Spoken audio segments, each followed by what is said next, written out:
श्री प्राणनाथ प्यारे की जय, श्री सतगुरु महाराज की जय।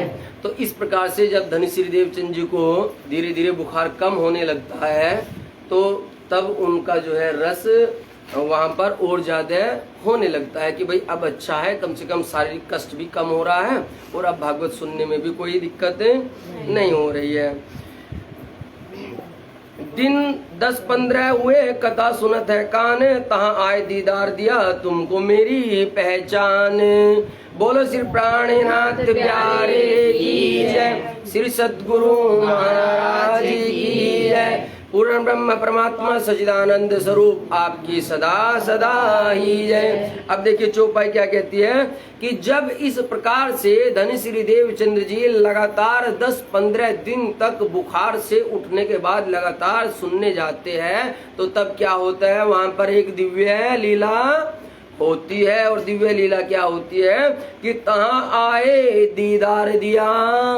यहाँ पर आकर के कौन दीदार देते हैं?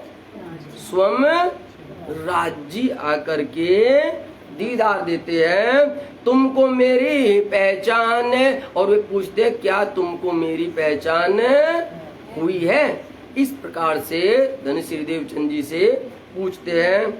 अब क्या है, देवचंद्र जब सामने देख रहे, देखिए दीदार कैसे होता है, क्योंकि ये दीदार हो रहा था वहीं पर ही जहां भागवत चल रही थी, वहीं पर ही सुन रहे थे, भागवत चल रही थी। ऊपर तो गुरुजी बैठे, नीचे सभी भक्तजन बैठे और उनमें ही देवचंद्र जी भी बैठे।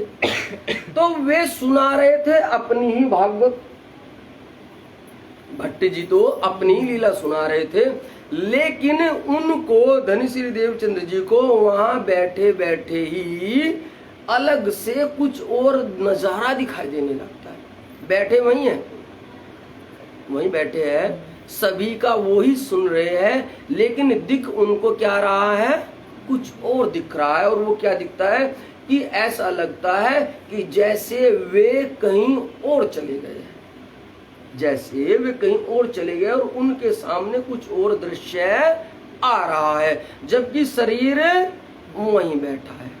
जैसे आप सब बैठे हैं ऐसे ही बैठे थे, और कोई ऐसे माने जैसे ये बैठे हैं और ये देवचंद्र है, और इनको सामने से जो है कुछ वो नूर प्रकट होता है, कुछ प्रकाश दिखाई देता है।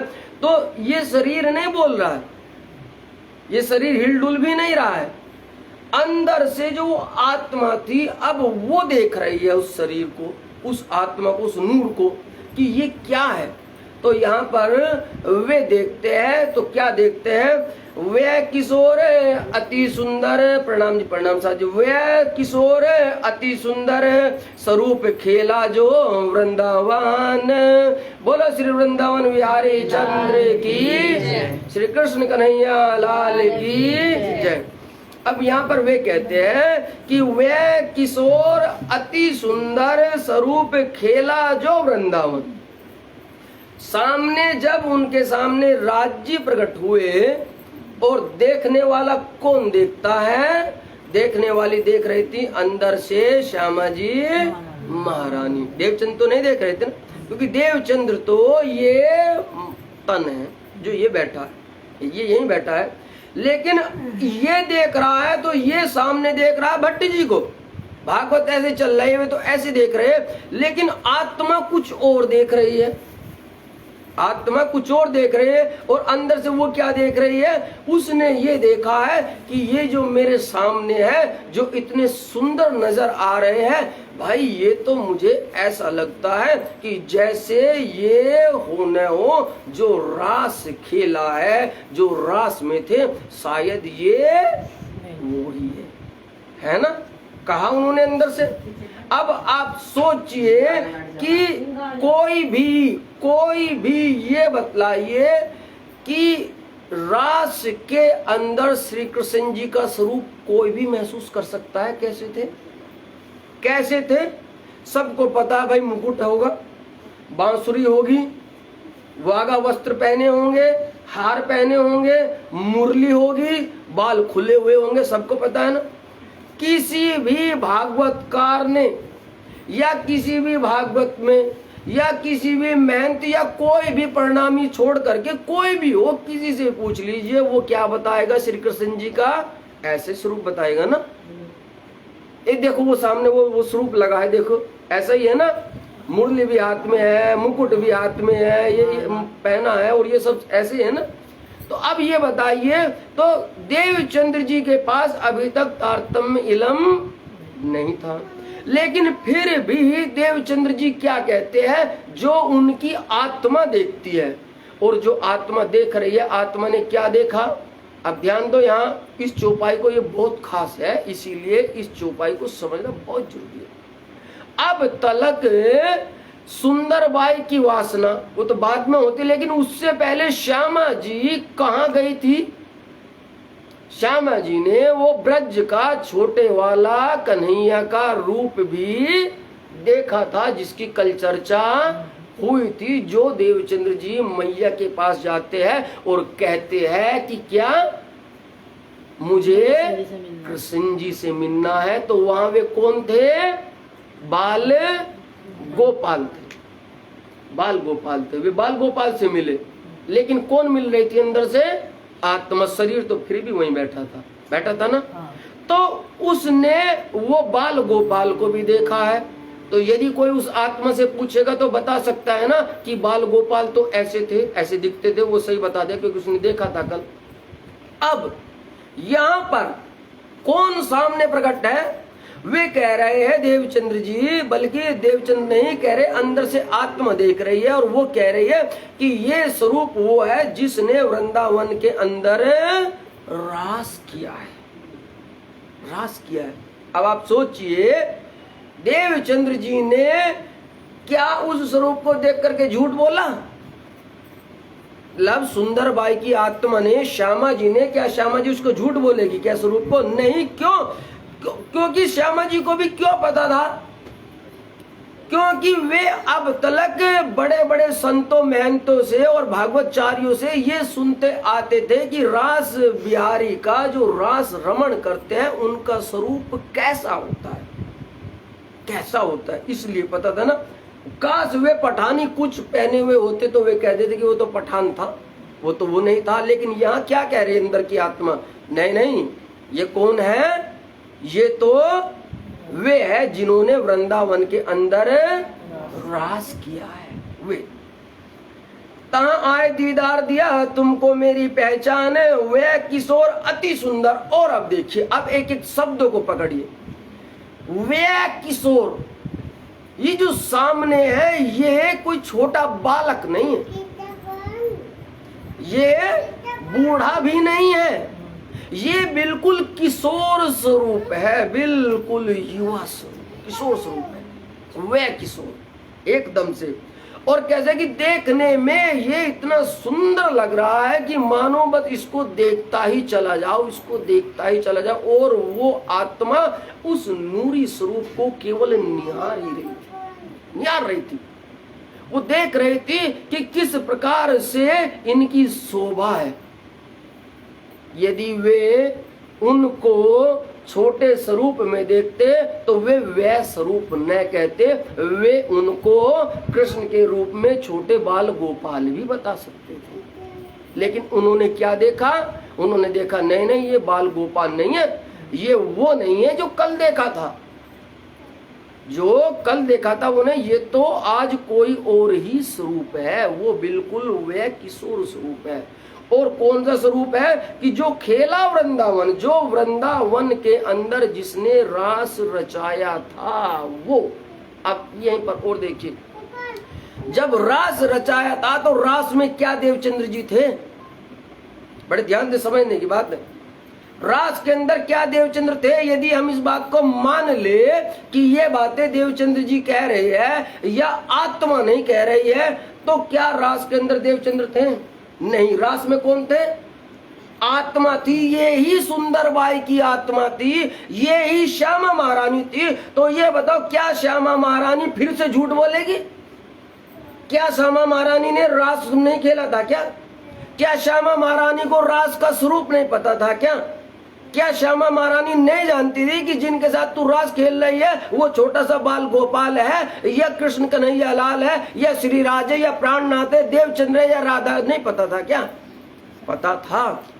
तो यहाँ श्यामा महारानी कहती है कि नहीं, ये जो स्वरूप है ये स्वरूप वो ये जिसके साथ में हमने रास खेला था, रास खेला था। फिर से गवाही दी श्यामा महारानी ने, फिर से। और कौन है ये कौन है? ये श्री राज्य है, ये अक्षरातीत है ये। इसलिए इस बात को यहाँ पर सुंदर साथ बड़े ही अलग तरीके से घुमाओ फिरा करके इसको मोड़ तोड़ करके कुछ का कुछ बना देते, जबकि हकीकत ये है कि यहाँ पर जो श्यामा महारानी देख रही थी, जो आत्मा देख रही थी, वो और कोई नहीं, वो रास करने वाला ही स्वरूप था। और रास में स्वयं कहा है कि ये श्री कृष्ण जी है, ये श्री राज जी है। इनको ही बार बार बहुत बार रास ग्रंथ के अंदर अनेकों अनेक चर्चाओं में कहा गया है। बोलो श्री प्राणनाथ प्यारे की जय, श्री सतगुरु महाराज की जय। देख श्री देवचंद्र जी ने कहिया जैसी गवाही देवे मन। अब इस प्रकार से वो आत्मा देखती है और वो कहती है कि मेरी आत्मा तो यही गवाही दे रही है कि ये स्वरूप और कोई नहीं, ये कृष्ण कन्हैया लाल का वो ही स्वरूप है जो रास के अंदर था। तुम हमारे खावंद ऐता जानत है, हम आपको पहचानत हो, कौन कहाँ से आए तुम। अब इस प्रकार से वो सामने स्वरूप कहता है कि क्या तुम हमें जानते हो, हम कौन है और तुम यहाँ क्या कर रहे हो, तुम कौन हो, क्या तुम जानते हो। वे इस प्रकार से उनसे पूछते हैं कि क्या तुम्हें अपनी पहचान है। तू नार तू कौन आई, इत क्यों कर कहाँ हो तेरा वतन, नार तू कौन खसम के दृढ़ कर कहो वचन। कि ये बता, सुनो फिर से अब ये चौपाई। यदि देवचंद्र से बात हो रही होती तो देवचंद्र को औरत क्यों कहते। फिर से समझो चौपाई को। चौपाई क्या कहे, तू कौन आई, इत क्यों कर, कहाँ है तेरो वतन, और नार तू कौन खसम की। आप बताओ देवचंद्र जी, क्या देवचंद्र जी औरत है, क्या देवचंद्र जी के खसम है? नहीं ना। तो बात किससे हो रही है? आत्मा से बात हो रही है। समझ रहे हैं बात। देवचंद्र तो वहीं बैठे हैं, अभी तो देवचंद्र को तो सुध बुध भी नहीं है, देवचंद्र तो ऐसे ही बैठे हैं। लेकिन बात हो रही है आत्मा से, और निहार भी कौन रही है? आत्मा निहार रही है। और आत्मा जब निहारती है तो प्यारे आत्मा कभी झूठ नहीं निहारती, आत्मा कभी झूठ नहीं निहारती है। आत्मा जब भी करती है, जब भी देखेगी तो वो हमेशा अपने पिया परमात्मा को निहारती है। तो वही बात होती है कि यहाँ इनसे पूछते हैं कि क्या तुम्हें मालूम है कि तू कौन है, कहाँ से आई है, और तुम्हारा भरतार कौन है। इतना हम जानत है जो धनी हमारे तुम, कहिया तुम एता ही जानत, अब बतावत है हम। अब जैसे ही मैंने दूसरे वाली भी तक पढ़ता हूँ, इसमें तो इतना ही वर्णन है जो अभी राजन स्वामी जी से हुई है या और से भी हुए हैं। तो उन्होंने उनमें उस स्वरूप का वर्णन किया कि वो स्वरूप ने क्या पहना था जो ये स्वरूप दर्शन दे रहा है। उस स्वरूप का उन्होंने वर्णन किया है और स्वरूप में कहा है कि ये जो रास वाला स्वरूप ये आत्मा देख रही है, तो वहां उसका वर्णन करते हैं कि वो और कोई नहीं, वो तो केवल बालों को चोटी किए हुए था, बाल को चोटी किए हुए था। वो दूसरी अलग प्रकार की सुथनी पाजामा पहने हुए था, अलग रंग का था, और उसने तो जो है पगड़ी पहनी थी, पगड़ी पहनी थी। अब कोई परिणामी समाज को छोड़ करके कोई दूसरा वैसा ही बता दे जिसने बेचारे ने भागवत सुनी है, कोई बताएगा कि क्या पगड़ी खेलने वाला स्वरूप रास में था या मुकुट वाला स्वरूप रास में था। कोई भी प्रवाही भी जानता है कि कन्हैया जी तो मोर मुकुट ही पहनते थे, मोर मुकुट ही पहनते थे। और ये वर्णन रास ग्रंथ में आया है। जब उनका श्रृंगार खुलता है तब आता है रास ग्रंथ के अंदर कि हाँ इस स्वरूप ने जिसने रास खेला था उसने मुकुट पहना था, न कि पगड़ी पहनी थी। लेकिन वही बात है कि जो भोला भाला सुंदर साथ होता है उनके लिए छाप करके दे दिया और छाप करके इनको बेच दिया और वो चले गए। अब बेचारे वो वही पढ़ते हैं और वो ही सोचने लग जाते। जो सही अर्थ है, जो सही लीला है, उसको ढांप देते हैं। धीरे धीरे ऐसे ही ये लीलाएं ढपती चली जाती है। ये कारण रहा कि उन्होंने अपने मुताबिक ही, जैसे आज प्राणनाथ सीरियल भी आता है तो आज ही देखना YouTube पर जाकर के, जस्ट टाइम दर्शन देते हैं तो उसमें वो स्वरूप सामने होता है और स्वरूप को क्या दिखाया गया है, वो स्वरूप को जो है पगड़ीधारी ही दिखाया गया है उसमें। लेकिन यहाँ वो कह रहे हैं कि आत्मा कह रहे हैं कि ये स्वरूप वो है जो वृंदावन में खेला था। आत्मा ने कहा ना, क्या श्यामा जी झूठ बोल रही है? भाई तुम चौपाई पर चलो, चौपाई से अलग जाओगे तो तुम घूम जाओगे, परेशान हो। चौपाई कह रही है कि वे किशोर अति सुंदर स्वरूप खेला जो वृंदावन। कहा ना, कितना साफ कहा कि कौन है मेरे सामने प्रकट होने वाला स्वरूप? ये वो है जिसने वृंदावन में राज किया था।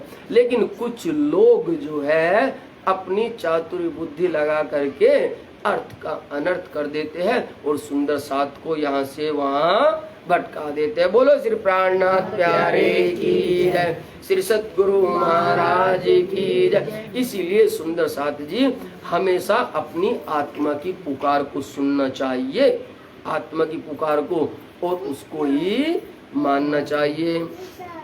इतना हम जानत है जो धनी हमारे तुम में, कहिया तुम एता ही जानत अब बतावत हम।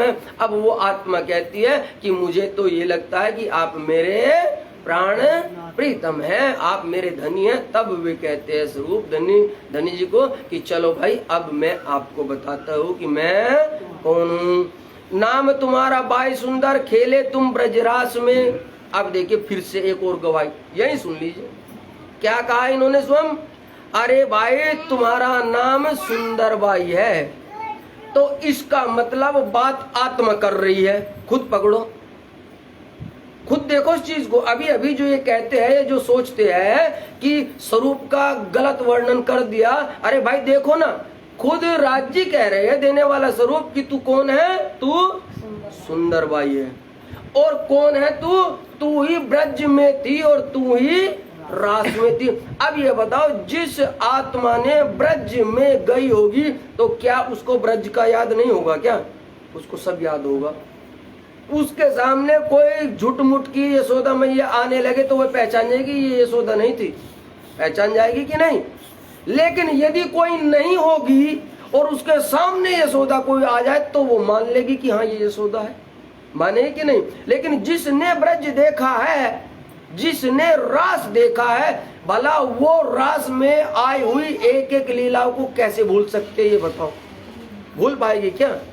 आप यहाँ से कहीं और चले जाइए, 2 दिन 4 दिन 10 दिन, महीना 2 महीना, और कभी आपसे, आपके घर से यहाँ से कोई फोन करे या बात करे तो आप इतने दूर बैठे बैठे अपने घर की सारी चीज बता देंगे। बता दोगे कि नहीं बता दोगे? ये तो शरीर है, सोचो ये शरीर है, ये वो बता देता है, ये उसको याद रहता है इतना ज्यादा, वो बता दो। आप यहीं से बैठे बैठे बता दो कहाँ नमक है कहाँ मिर्ची है, बोल दोगे कि नहीं बोल दोगे? बताइए, ये सत्य बात है।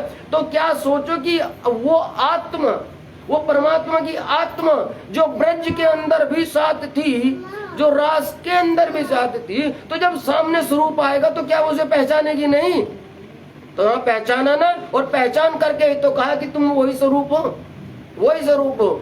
अब यहाँ पर भी यदि तुम न समझो कि पूर्ण परमात्मा कौन है तो क्या समझोगे, क्या समझोगे? इसलिए यहाँ कहा है अब फिर से कि नाम तुम्हारा सुंदर बाई, देवचंद जी ने सुंदर बाई हो, और तुम कहाँ खेले? तुम ब्रज और रास में खेले, मनोरथ पूरन ना भाई। वहां पर मन की जो इच्छा रह गई थी, क्योंकि तुमने ये चाहा था कि वो अलग अलग देश विदेश में हम कैसे कैसे जाएंगे, कहाँ रहेंगे, हम तुमको कहाँ ढूंढेंगे, तुम हमें नहीं मिलोगे, वो तो धनी हमने देखा ही नहीं है। इसलिए वो जो मन के अंदर इच्छा रह गई थी, उस इच्छा को पूरी करने के लिए उन्होंने फिर से ये तीसरा जागनी का ब्रह्मांड बनाया है, और तुम्हें और साथ में 12,000 ब्रह्मप्रियाओं को यहाँ पर अलग अलग देश, अलग अलग शहर, अलग अलग रूपों में भेजा है। कोई पुरुष के अंदर है, कोई स्त्री के अंदर है। ये तीसरा हुआ 3 से। इस प्रकार से ये तीसरा ब्रह्मांड रचा गया। ये कौन बतला रहे हैं? ये वही रास का स्वरूप बतला रहा है, जिसे स्वयं सुंदरबाई की वासना देख रही है और जो जिनसे बात कर रहे हैं। अब सोचिए, यहाँ तो ये बात चल रही है और यहीं लगातार भट्ट जी की भागवत भी लगातार चल रही है, वो भागवत भी रुक नहीं रही है और किसी को पता भी नहीं चल रहा है कि यहाँ कोई और भी बात कर रहा है क्या, यहाँ कोई और कुछ और भी देख रहा है कि किसी को कुछ पता नहीं चल रहा है बिल्कुल भी। लेकिन देखो, इतनी भीड़ में इसलिए कहा है कि झंडा गाड़ो प्रेम को 14 पियो पियो होए, और न जाने इस झुंड में कौन कोई एक सुहागिन नार होती है जो इस बैठी हुई भीड़ में से अपने पूर्ण ब्रह्म परमात्मा को साक्षात देखती है और बात करते वो कोई एक। यही वो लीलाएं हो रही है कि जब वहां पर भी सारे के सारी जमात वहां बैठी है, सब सुनने वाले बैठे, लेकिन केवल एक अंदर से देवचंद्र जी के अंदर विराजमान वो सुंदरबाई की आत्मा, वो श्यामा महारानी साक्षात्कार वहां देख रही है। वहां अब सब साथ बुलाए के आओ अपने धाम में, धनी वे साथ कहाँ है, कहियो में भेजो तमाम। इस प्रकार से धनी जी उनको कहते हैं कि ये जो 12,000 ब्रह्मप्रियाएं आपके साथ आई है, आपको इन सबको बुला करके अपने साथ लेकर के अपने धाम, कहाँ, ब्रह्मधाम आना है। तब वे कहते हैं कि वे कहाँ है, पूछते हैं। अब देवचंद्र का यहाँ कुछ नहीं चल रहा है, लेकिन क्या है कि जब आपको वो पिक्चर दिखाई जाती है ना, समस्या क्या है कि सुंदर साथ क्यों भटक रहा है? सुंदर साथ पिक्चर देखने से भटक रहा है, सुंदर साथ फोटो देखने से भटकता है। सुंदर साथ इसलिए क्योंकि वहां यदि आप वो प्राणनाथ सीरियल भी देखेंगे और उसमें वो वाला सीन देखें तो उसमें देवचंद्र ही खड़े हैं। अभी भी खोल के देख लेना, तुम देख लो कि उसमें देवचंद्र ही खड़े और देवचंद्र ही बात कर रहे हैं। काश वहां पर कोई एक औरत होती तो आप जानते कि हाँ देवचंद्र तो नीचे बैठा है, ये जो शरीर है तो नीचे बैठा, अब बात करने वाली आत्मा है। समझ रहे हैं ना? लेकिन यहाँ भटक रहे हैं, यहाँ गड़बड़ हो जाती है, फोटो से गड़बड़ होती है। वो जो दिखलाया जा रहा है वो मानस पटल पर छप रहा है और न चाहते हुए भी वही याद आता है, नहीं ये खड़ा होगा देवचंद्र और ये बात कर रहा है। तो यहाँ पर यही बात हो रही कि अब सब साथ बुलाए के ले आओ तुम अपने धाम। यदि बात देवचंद्र जी से होती तो देवचंद्र जी का कौन सा धाम भैया? नहीं, देवचंद्र जी का, देवचंद्र जी का तो अपना घर ही धाम, देवचंद्र जी का तो अपना ही धाम घर होगा कि नहीं होगा। धनी वे साथ कहाँ है, ये बात पूछ रही है सुंदरबाई, ये पूछ रही है एक आत्म। देवचंद्र जी से इन बातों का कोई मतलब ही नहीं हो रहा है। देवचंद्र जी तो मानो सुध बुध खो चुके हैं, वे तो नीचे बैठे हैं। बस ये बात आत्मा पूछ रही, कह रहे कि वे कहाँ है, कैया मैं भेजो तमाम। तब धनी जी कहते हैं कि इन सारे की सारी रूहों को मैं तुम्हारे पास स्वयं भेज दूंगा। बोलो कृष्ण कन्हैया लाल की जय, श्री प्राणनाथ प्यारे की जय, सद्गुरु धनी सिद्धि देवचंद्र महाराज की जय। और भी बताते हैं वे वहीं पर, ए भागवत कागज तुम्हारा, देखो वही बताते और किसको बता रहे? देवचंद को नहीं बता रहे, ये भी बता रहे सुंदरबाई को, ये भी उस आत्मा को बता रहे हैं कि ये जो भागवत चल रही है, ये जो सुनी जा रही है, ये भी तुम्हारा पत्र है, ये कागज है तुम्हारा, ये तुम्हारी चिट्ठी है। अर्थात इसके अंदर तुम्हारी ही सारी गवाहियां लिखी है, इसके अंदर तुम्हारी लीला है, लेकिन इन लीलाओं को बिन तारतम्य इलम के, बिन निज नाम मंत्र के आप इन लीलाओं को नहीं जान सकते हैं। इसीलिए कहा है कि ये भागवत भी तुम्हारा एक चिट्ठी है, एक प्रमाण है। सो तुम्हें खुले कलाम कि इसकी जो गुज्ज बातें हैं, जो छिपे हुए भेद है, वे भी किसको खुलेंगे? तुमको खुलेंगे, तुम जानोगे। यानी कि जो अब तक भट्ट जी सुना रहे थे उनसे भी नहीं खुले हैं, उनसे भी नहीं खुले। अब खुलने किससे है? अब स्वयं धनिश्री देवचंद जी से खुलने हैं, और कोई न खोल सके, और कोई इसको खोल नहीं सकता है। ये जो खलक आम, ये जो बैठे हुए सारे के सारे संपूर्ण ब्रह्मांड है ना, बोले कि ये कोई भी उसको नहीं बतला सकता है कि श्रीमद् भगवत में क्या है। अब तुम्हें पूछना हो सो पूछ ले हो तुम फेर के, ऐसी तरह से दृष्ट न आवे हम। अब धनी जी कहते हैं कि हे सुंदरबाई की आत्मा, यदि आपको अब कुछ और पूछना है, कुछ और जानना है, तो आप जान लीजिए, पूछ लीजिए, क्योंकि एक बार नहीं, दो बार नहीं, हमने आपको 3-3 बार दर्शन दिए है। तो यदि आपको अभी पूछना है तो आप मुझसे अभी पूछ सकते हैं कि आपको और क्या सवाल है। इस प्रकार से धनी जी किससे पूछते हैं? सुंदरबाई की आत्मा से पूछते हैं। तब मोको कहिया पूछना, एक है तारतम्य बीज वचन, बोलो श्री प्राणनाथ प्यारे की जय। तब मोको कहा पूछना, ये कौन कह रहे हैं?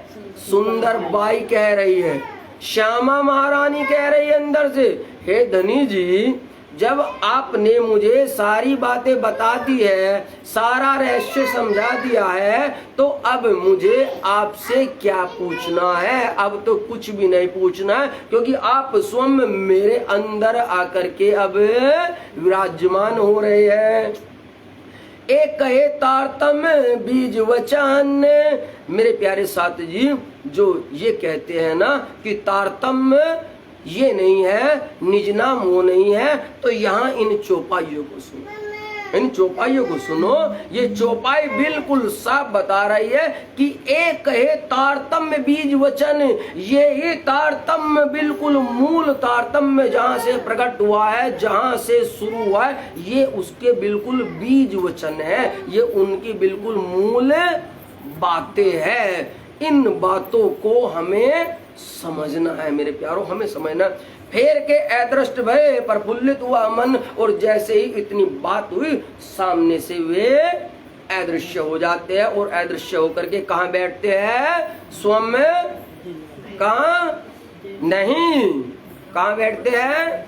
स्वयं में सुंदर बाई, स्वयं में श्यामा महारानी, उनको साथ लेकर के अपने संग संग में उनके दिल को अर्श बना करके बैठे पिया खसम। इसलिए कहा जाता है कि अर्श तुम्हारा मेरा दिल है। इसलिए चौपाई श्रृंगार ग्रंथ में इसलिए आती है, तुम जानो इनको, अर्श तुम्हारा मेरा दिल है, तुम आए करो आराम। आ गई क्या? यहाँ बैठे हैं ना। कब? जब स्वयं राज्य तुम्हारे अंदर विराजमान हो जाते हैं, तब तुम्हारे दिल को अर्श, तुम्हारे दिल को तब ब्रह्मधाम कहा जाता है। उससे पहले तुम्हारे दिल को ब्रह्मधाम नहीं कहा जाता है। और जैसे ही साक्षात्कार वो राज्य का नूर अंदर प्रकट हो जाता है, वो उतर जाता है, तो अब क्या होता है कि अब यहाँ से देवचंद्र जी को एकदम से सुध आती है, जो शरीर नीचे बैठा उसको सुध आती है, और वो बड़ा मुस्कुराते हैं, बड़े प्रसन्न हो जाते हैं, बड़े ही खुश हो जाते हैं, क्योंकि उनसे अब सारा का सारा बैठते ही संपूर्ण ब्रह्मधाम दिखने लगता है, वेद कतेब सब दिखने लगते हैं। तभी नजर सत वस्तु को, देखिए एकदम से इसीलिए कहा कि सही चीज सत्य बात आपको तब पता चलती है जब आप सत्य का संग करते हैं। जब आप किसी सच्चे के साथ में होंगे तो आपको सच का अनुभव होगा, आप जाने कि हाँ ये सच है, ये होता है सच। लेकिन जब तक आप किसी सत्य के साथ नहीं होते तब तक आपको ये झूठा ही सच लगता है। अब क्या करें, तब ही नजर सतवस्तु को एकदम से अब सुंदरबाई की वासना को सब कुछ नजर आने लगा। जाए के पहुंची धाम में, कहाँ पहुंच गई, सीधे ब्रह्म धाम पहुंच जाती है। देवचंद्र जी नहीं पहुंचे ब्रह्म धाम, तो वहीं बैठे, लेकिन कौन पहुंच गई, सुंदरबाई की वासना पहुंच गई। वो अब सोचो, जो वासना, अब सुंदरबाई ही तो देख रही थी उस स्वरूप को, और उसने ही तो बताया था कि ये जो राज्य है मेरे सामने, ये और कोई नहीं है, ये वही श्री कृष्ण जी है, ये वही है जिन्होंने राज किया था, इसी ने तो देखा था। अब सोचो यदि ये झूठ बोलती और ये झूठी होती तो क्या ये ब्रह्मधाम पहुंच जाती, क्या पहुंच जाती क्या? तो इसका मतलब इसने जो कहा वो सच कहा था। इसने जो कहा कि मेरे सामने जो राज्य आए है ये और कोई नहीं, ये वही है जिन्होंने राज किया था। तो यही बात, इसी सत्य के साथ में ये सत्य मिल जाता है और धनी जी उस आत्मा के अंदर विराजमान हो जाते हैं और अब उसको मूल ब्रह्मधाम की सैर कराने लगते। बोलो श्री कृष्ण कन्हैया लाल की जय। प्रवंश महाराज श्री आपकी सदा सदा ही जय। तब ही नजर सतवस्तु को जाए के पहुंची धाम में, ब्रज रास दो अखंड सूरत पहुंची तिष्ठाम। और उसने सुरता ने ब्रज की जो लीला हुई थी वो भी, क्योंकि आपको याद है जब अभी 2 दिन पहले कल परसों आपको बताया था कि अंदर ब्रज की लीला देखने की चाह रह गई थी ना, कहा था ना कि मैं ब्रज की लीला पूर्ण देखना चाहती हूँ, कहा था ना उस दिन जब उनका हाथ छूट जाता है, ऐसे कहा था इच्छा। तो देखो, तन की जाने और मन की जाने और दिल की जाने छोरी धनी, है ना।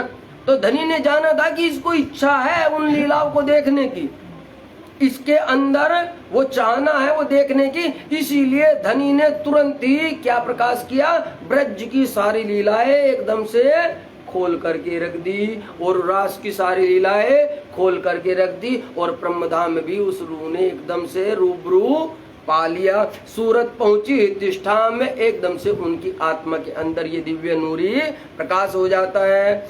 श्री भागवत शास्त्र की सब खुल गई नजर, विवेक सारी वस्तु को हो गई आत्म फजर। तब ही बैठे बैठे ही जैसे वो नूर अंदर प्रकट हुआ तो उनके अंदर श्रीमद् भगवत के अंदर जो जो रहस्य छिपे हुए थे, जहाँ जहाँ जो जो बात थी जिसको भट्ट जी या और कोई नहीं जानते थे, नहीं बता सकते थे, वे सारे के सारे गुज्ज रहस्य, सारे के सारे गुज्ज भेद तुरंत ही सुंदरबाई की आत्मा के अंदर एकदम से खुलने लगते हैं, एकदम से प्रकाश हो जाता है। चारों तरफ उनके अंदर नूर ही नूर आ जाता है। बोलो श्री प्राणनाथ प्यारे की जय, श्री सद्गुरु महाराज की जय। उठ के आए आसन अपने गृह विश्राम में, ए बात में किनको कहो कौन माने इष्टम। अब इस प्रकार की जब लीलाएं धनश्री देवचंद जी देख लेते और अंदर सुंदरबाई की वासना बैठ गई, क्योंकि अब तो वो हर पल दिखाने लग गई, अब थोड़े, अब तो खुले आंखों से दिख रहा था, अब आंख बंद करने की आवश्यकता नहीं थी। तो खुली आंखों से जब वो देखते तो ये सोचते हैं कि ये इतनी लीला, ब्रह्मधाम की बात, ये क्षर अक्षर की बात, ये श्रीमद् भगवत की बात किसे बताओ किसे समझाऊं। तो वे अंदर ही अंदर सोच विचार करते हैं और सोच विचार करते करते क्या होता है कि एक ठोर कथा मिने भाई गांगजी देत सर्वाण। एक बार क्या होता है कि उसी कथा के अंदर कौन बैठा करते थे, गांगजी भाई बैठा करते थे और वो भी भट्ट जी से भागवत सुना करते थे। जब कथा से उठते तिन आगे कहे वचन, तब इस प्रकार से गांगजी भाई जो है श्री देवचंद जी से मिलते हैं। कथा जब पूरी हो जाती है और रास्ते में चलते हैं और उनको कहते हैं, कहने लगे भाई देवचंद्र जी आपके अंदर तो बहुत दिव्य नूर की लीलाएं होती है, क्योंकि आप जो प्रश्न गुरु जी से करते हैं या आप जो फिर उनका समाधान बताते हैं कि ऐसा तो यहाँ कोई भी नहीं करता है, ना कोई बोलता है, तो मुझे लगता है शायद तुम्हारे अंदर कोई परमात्मा की दिव्य आत्मा है। इसलिए वे कहते हैं कि जब तुम्हारे अंदर कोई ऐसी और लीला हो तो कृपया करके आप मुझे जरूर बता दीजिए। राम इन्हें खड़े रहे चर्चा ठाड़े करे दोए, पानी भरने जाए पनियारी फिर आए खड़े देखे सोए। इस प्रकार की लीलाएं जब गांगजी भाई उनको कहते हैं तो फिर देवचंद्र जी सोचते हैं कि मुझे लगता है कि शायद यही एक वो है कि इनको मुझे जो मेरे अंदर वे लीलाएं चल रही है उनको बताना चाहिए। तो तब वे उनको अपनी सारी लीलाएं बताते हैं और बताते बताते इतनी देर होने लगती है कि ये दोनों रास्ते में ही खड़े हैं और बार बार जो सब अपना काम कर रहे थे, पानी लेने वाले पानी लेने जा रहे थे, काम करने वाले, तो वे देखते कि ये दोनों तो यहीं पर खड़े हैं, कितनी देर से चर्चा कर रहे हैं, ऐसी क्या चर्चा हो रही है। उनको ये नहीं पता था कि ये परमात्मा की दिव्य नूरी चर्चाएं कर रहे हैं। बोलो श्री प्राणनाथ प्यारे की जय, श्री सद्गुरु महाराज की जय।